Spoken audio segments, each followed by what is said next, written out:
মৰমৰ ছাত্ৰ ছাত্ৰীসকল, আজি তোমালোকৰ বাবে মই ক্লাছ 4ৰ শংকৰদেৱ শিশু নিকেতনৰ ইংৰাজীৰ প্ৰথম পাঠটো লৈ আহিছোঁ। আশা কৰোঁ এটাই মন দি শুনিবা। যিসকল ছাত্ৰ ছাত্ৰীয়ে মোৰ চেনেলটোত নতুনকৈ আহিছা, তোমালোকে চেনেলটো ছাবস্ক্ৰাইব কৰি ল'বা আৰু বেল আইকনটো টিপি দিবা। তেতিয়া মই দিয়া পাঠবিলাকৰ নটিফিকেশ্যন তোমালোকলৈ সময়ে সময়ে গৈ থাকিব আৰু তোমালোকে এই ভিডিঅ'ৰ সহায়ত যিখিনি স্কুলত বুজিবলৈ থাকি যায় সেইখিনি বুজিব পাৰিবা।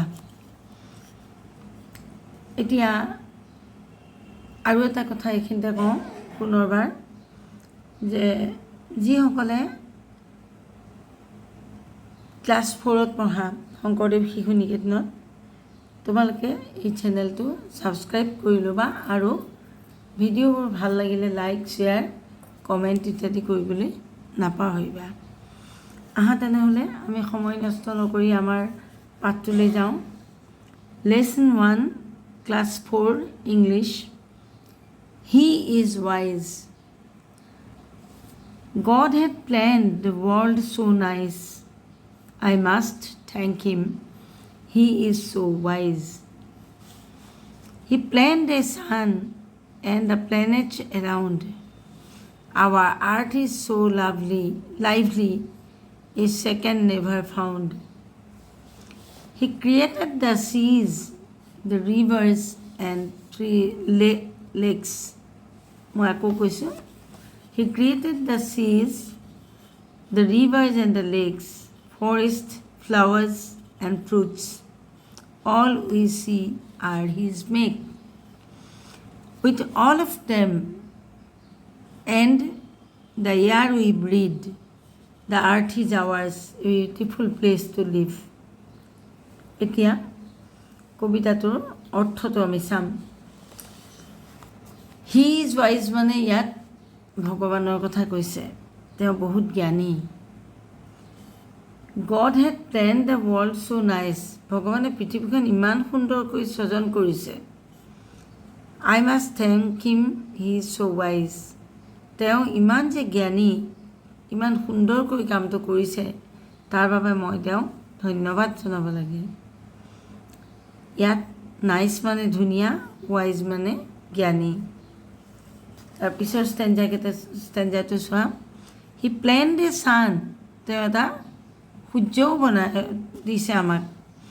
এণ্ড দ্য প্লেনেটছ এৰাউণ্ড, আৰু সূৰ্যটোৰ চাৰিওকাষে কি দিছে, গ্ৰহ গ্ৰহবিলাক দিছে, প্লেনেটছ গ্ৰহ।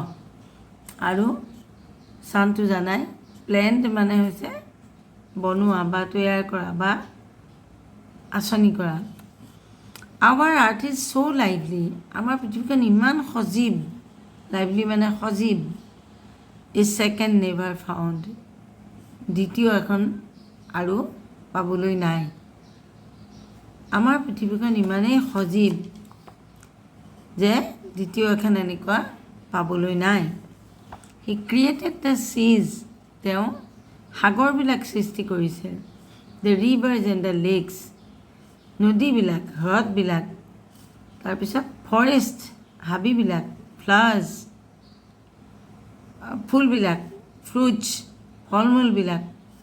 All we see are his make, আমি যিমান বস্তু দেখিছোঁ, সাগৰ, নদী, হ্ৰদ, হাবি, ফুল, ফল মূল, এই আটাইবোৰ ভগৱানৰ সৃষ্টি।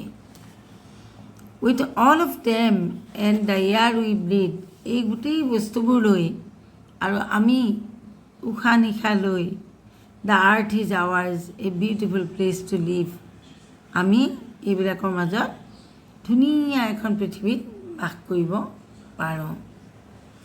এতিয়া কবিতাটো ইমানতে পঢ়া শেষ হৈছে। তোমালোকে এই কবিতাটো চাব পাৰা।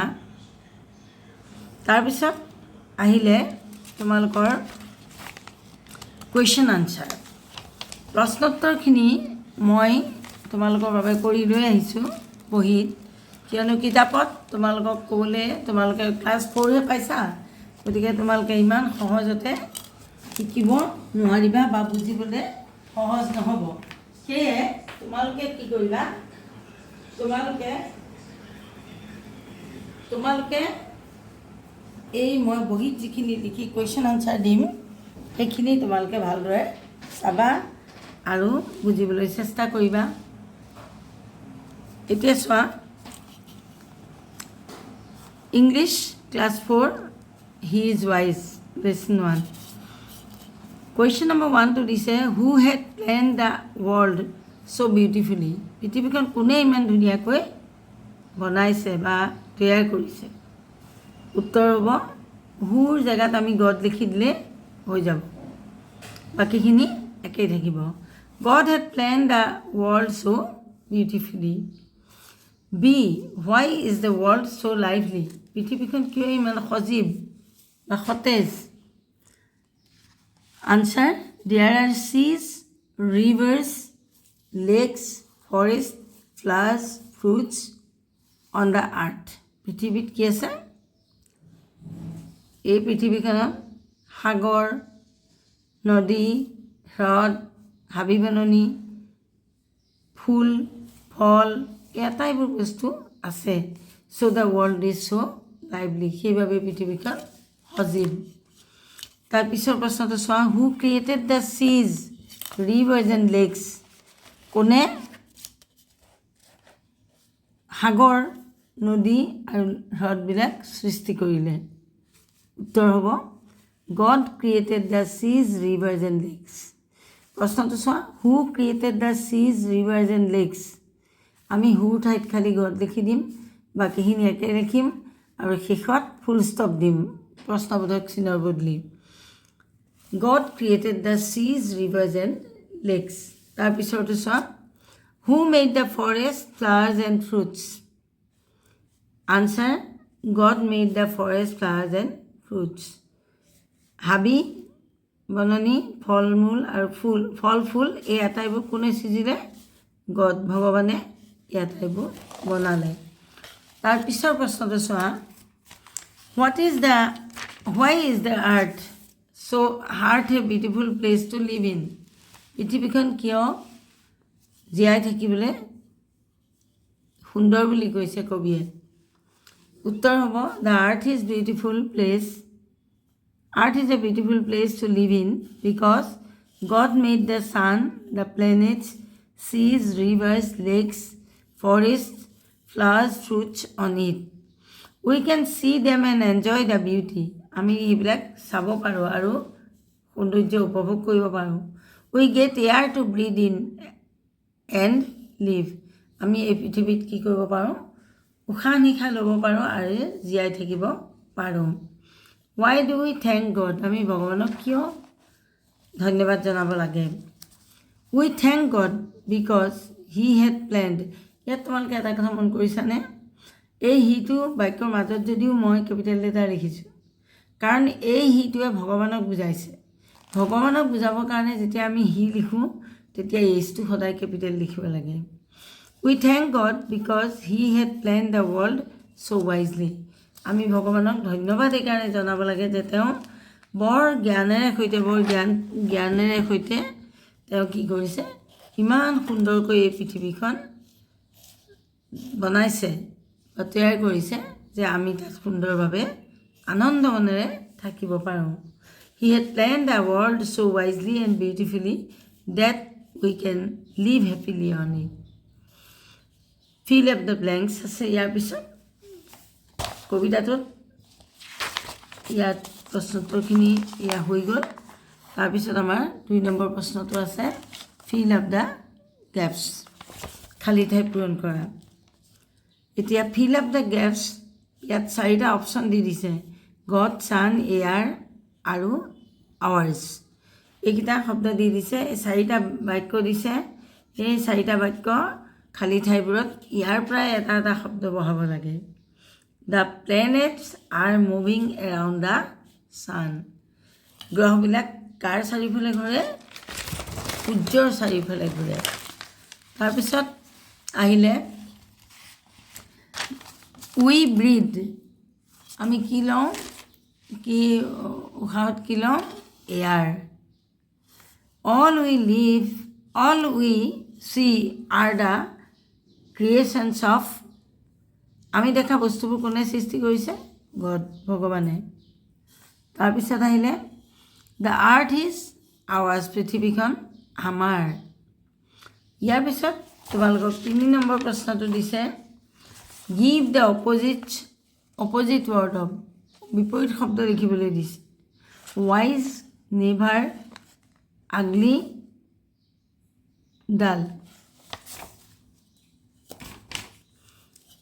ইয়াত তুমি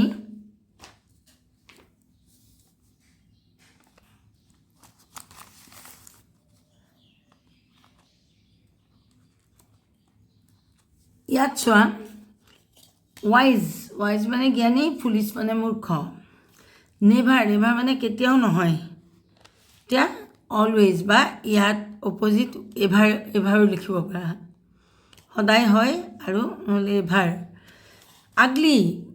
আগলিটো কুৎসিত বিউটিফুল সুন্দৰ ডাল নিৰস লাইভলি ৰসাল তাৰপিছত 4 নম্বৰ প্ৰশ্নটো চোৱা